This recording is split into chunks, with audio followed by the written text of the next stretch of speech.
Hey everybody, just wanted to check in here. Chickens. I went ahead and restarted the dye pot for the solar dyeing using avocados.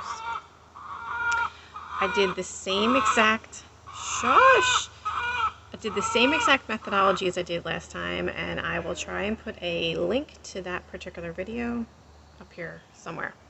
But if you take a look at that, you'll see exactly how I set that up. I did the same exact thing. The only thing that I did different is I used avocados that I didn't soak in hot soapy water. They were avocados that I just, the skins and the pits, I cleaned them by hand with a wet paper towel, and then I put them in the freezer straight away until I was ready. So I feel like perhaps that will solve the problem, and I might actually get some more color on this wool.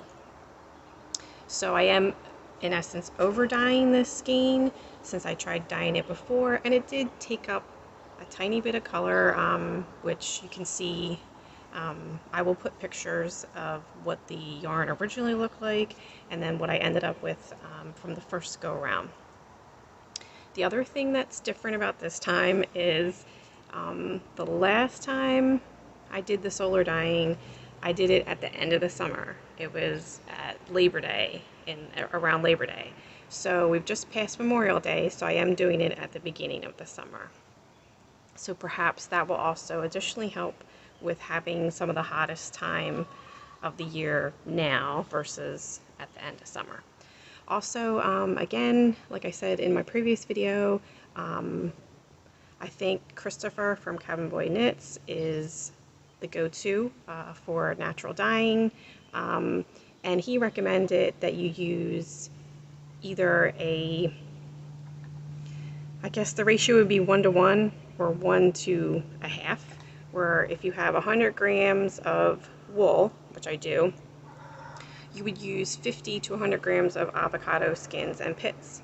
I have over 200 grams of avocado skins and pits because I really want this to be as pink as it possibly can be. And additionally, I'm not boiling the pits to extract the dye in that manner. I'm using the sun. So I really want to try to give I wanted to give the wool as much dye as I could possibly wow, excuse me. It's probably a gnat. Extra protein. As much dye as I could give it, considering the circumstances that I'm using, you know, an eco-friendly type way of doing this. So let me show you what I have and where I have it, and I'll tell you just a little bit more about what I'm going to do, and then I'll sign off and keep you updated on what's happening with this particular dye pot. Okay, so here it is. I'm ashamed to say, what? No, I'll say it loud and proud. This is an additional M&M super mega jug. It's not the original jug, it's a second jug. And hey, wouldn't you know it, here's Bernice, because you know she's got to be the center of attention to everything. But I basically did it the same exact way, a little bit of vinegar. Oh, I forgot to mention, I did soak the wool like overnight instead of just soaking it for a little bit, which is also something that I did the first time around and may have affected the ability of the wool to suck up the dye, although I doubt it. But I just wanted to mention it, that those were the variables that I differed in my experiment here. But I got the 200 grams of avocado skins and pits. I basically divided them and put half of it at the bottom, sandwiched the wool in between, other half on top. This pot is currently sitting on my back porch because the sun comes up on the back side of the house. When the sun goes overhead, when the sun goes over the house completely, I will move it to the front porch where it will get sun for the rest of the day. And I'll have to do this process every day to try and keep it going. So yeah, I will keep you updated, and fingers crossed we'll get some success and some pretty pink yarn. Good morning. I just wanted to get a quick update on what's happening with the solar dyeing pot. It has been a week since I put the wool and the avocado skins and pits in the pot. So I'm going to show you what it looks like and talk to you a little bit about it. Okay, here it is. I believe it has taken on some color.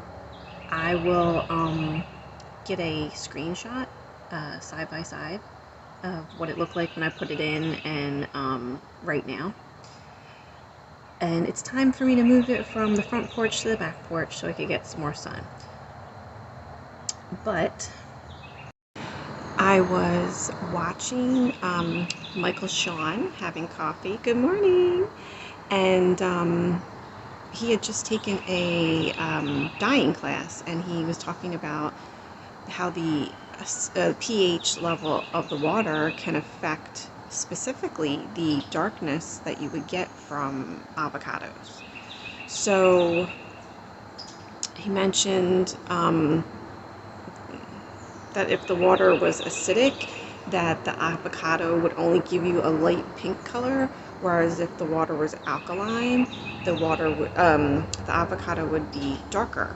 So I knew water would affect things, but I didn't necessarily think the pH of the water. I don't know. I'm not a chemist, but I do have a pH tester.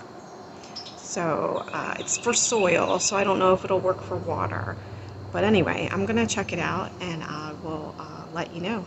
So that may be another variable that I didn't account for, that I might have to account for.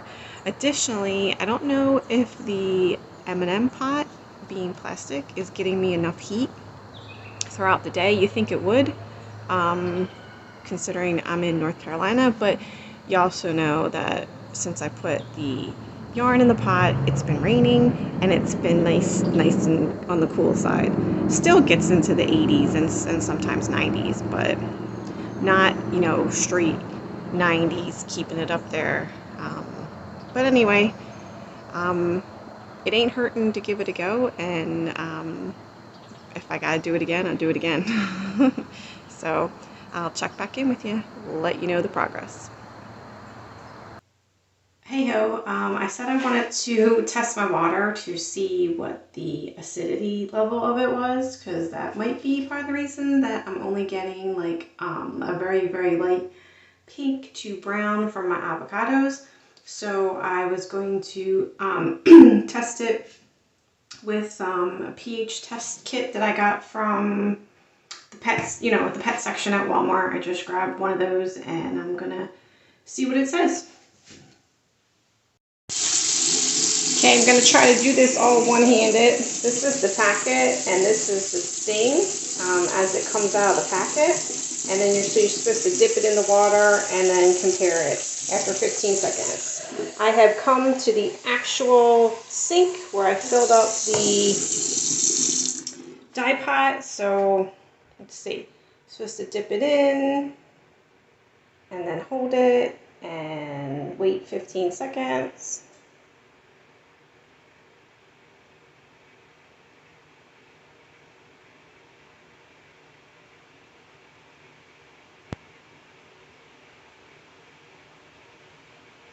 Okay, and then compare. Let's see. It certainly seems like my water is acidic. It definitely seems to match that color. So, all in all, I wouldn't say my second attempt was a failure. I certainly think that I solved the problem in terms of can't wash those avocado peels in hot soapy water. That's the same as, using a used tea bag. So I've learned my lesson there. I definitely think next time I will use a glass container. I think that'll get me more heat than the plastic container, although it's pretty darn hot here in North Carolina. And perhaps I will purchase some bottled water, maybe some distilled water, just see if it makes a difference. I'm certainly not about going and purchasing a bunch of things. You guys know me, if you've watched the channel for any length of time, that I just like to use what I have on hand. I know I have a glass jar on hand that'll do, and I thought for sure, you know, using the well water, using my avocado scraps, that would be like the most eco-friendly thing to do. And it has produced a nice light tan brown yarn with some pink undertones, but I really wanted some pink, some, you know, more vibrant pink. And I don't know, maybe I just won't be able to get that using natural dye, but it doesn't hurt to continue to experiment and try. And maybe I really do need to go ahead and cook the avocado pits. Like, it would have to be done on a flame. Maybe solar dyeing just isn't going to be enough for me in terms of where I live and the water that I have available to me. But I don't know, it was worth it. It was worth a try, and I might try again. You know, there might be a part 3. You never know. So why don't you just drop me a comment in the section below, comment section below. Hit the thumbs up, like it, smash the bell, all those things if you like what you see. That way I know that you do like what you see, and maybe get some ideas about future videos you would like to see on the Doll Belly Knits channel. So until next time, stay happy, stay healthy, get some crafting in, and make some magical memories of your own. Perhaps even trying some of your own natural dyeing, solar dyeing. Yeah. See ya. Bye.